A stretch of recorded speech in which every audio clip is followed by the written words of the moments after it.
दिसंबर की रातें। महवेश और वसीम की कहानी। एक इज्जतदार, भावनात्मक और दिल को छू लेने वाली दास्तान। हिमालय के किनारे बसे एक शांत गांव के पास एक घना जंगल था।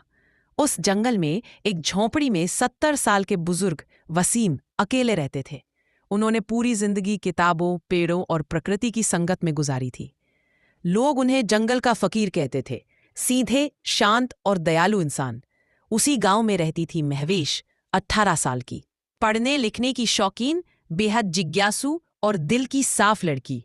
वह हमेशा से प्रकृति के राज समझना चाहती थी, पेड़ों, हवाओं, जानवरों और मौसम के खेल को।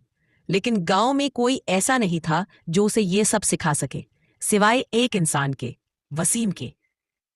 पहली मुलाकात दिसंबर की एक ठंडी सुबह, जब धुंध जमीन पर चादर की तरह फैली हुई थी। महवेश जंगल में सूखे पत्तों के स्केच बनाने गई। तभी वह रास्ता भटक गई। पेड़ों के बीच लटकी घंटियों जैसी हवा की आवाज के बीच उसे एक हल्की रोशनी दिखी। वह रोशनी वसीम की झोंपड़ी से आ रही थी। महवेश हिम्मत करके पास पहुंची और धीरे से आवाज दी, कोई है? दरवाजा खुला। सामने एक दयालु मुस्कान, सफेद दाढ़ी और चमकती आंखों वाला बुजुर्ग खड़ा था। बेटी, रास्ता भूल गई हो? वसीम ने नरमी से पूछा। उसने सिर हिलाया। वसीम ने उसे अंदर बुलाया, उसे गर्म चाय दी और धीरे धीरे उसे सुरक्षित रास्ता समझाया। धीमे धीमे उसी चाय की गर्माहट में एक नई दोस्ती की शुरुआत हुई।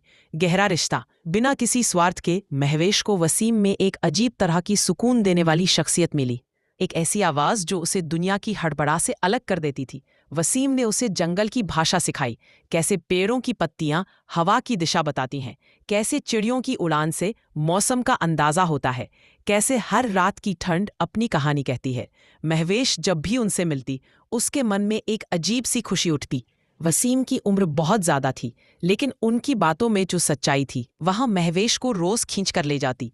दिसंबर की रातें, धीरे धीरे ये मुलाकातें सिर्फ दिन में नहीं, बल्कि दिसंबर की हर ठंडी रात में होने लगी। महवेश चुपके से गांव के किनारे तक जाती और वसीम उसे एक छोटी पुरानी लालटेन लेकर जंगल। महवेश का एहसास। एक रात महवेश ने हिम्मत जुटाकर कहा, वसीम, आपको पता है, मैं आपकी बातें सुनकर, आपकी आंखों में देखकर एक अजीब सी गर्माहट महसूस करती हूँ। मुझे लगता है कि मैं आपको पसंद करने लगी हूँ। वसीम अचानक खामोश हो गए। उनके सामने एक मासूम, साफ दिल वाली 18 साल की लड़की बैठी थी और वह खुद 70 साल के थे। वसीम ने गहरी सांस ली। महविश, उन्होंने धीरे से कहा, मेरा दिल तुम्हारी मासूमियत से बहुत जुड़ गया है। तुम मेरी जिंदगी में रोशनी की तरह आई हो, लेकिन हमारे बीच जो रिश्ता है वह मोहब्बत से बढ़कर है। ये दोस्ती है, भरोसा है और एक दूसरे का सहारा है। उम्र कभी भी दिलों को रोकती नहीं, लेकिन हमें प्यार को पहचानने का सही रास्ता चुनना चाहिए। महवेश की आंखों में नमी आ गई। वह उठकर उनके पास बैठ गई और बोली, तो हम ऐसे ही मिलते रहेंगे, हर दिसंबर की रात को, एक दूसरे की कहानी के दोस्त बनकर? वसीम मुस्कुराए। हाँ बेटी, हमेशा। हमेशा की दोस्ती। उस रात के बाद उनका रिश्ता और भी साफ, मजबूत और प्यारा हो गया। महविश ने वसीम को अपना सबसे करीबी दोस्त, अपना मार्गदर्शक, अपना जय। और वसीम ने महवेश को अपनी जिंदगी की सबसे खूबसूरत रोशनी। दिसंबर की हर रात, लालटेन की रोशनी, आग की गर्माहट और पेड़ों की सरसराहट में उनकी मुलाकातें आज भी कहानियों की तरह जीती हैं।